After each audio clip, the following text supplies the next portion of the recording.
আচ্ছা ওই সামনে ঝাঁক নিয়েছে, ঠিক আছে আমি দূরে আছি একটু, ঠিক আছে।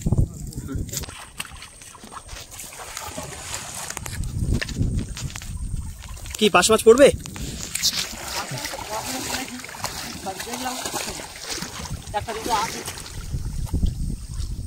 ঝাঁকের মধ্যে ফেলেছে, একটা না একটা তো পড়বেই আশা রাখছি আমি।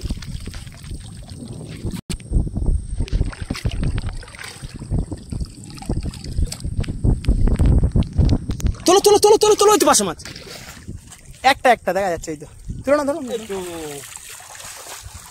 পাঁচটা মাছটা দেখাও আমাদেরকে। পড়েছে, ওই তো দেখা যাচ্ছে, হ্যাঁ এই তো দেখা যাচ্ছে, একটা পড়লো জীবন্ত পার্শে মাছ, জীবন্ত পার্শে মাছ একটা। দেখা যাক আর কি পড়ে, ছোট সাইজের একটা পার্শে মাছ, আর কিছু নয়। তোমরা লাইক করে দাও, সাবস্ক্রাইব করতে ভুলো না কিন্তু, আমি অন্যান্য ভিডিও আপলোড করছি।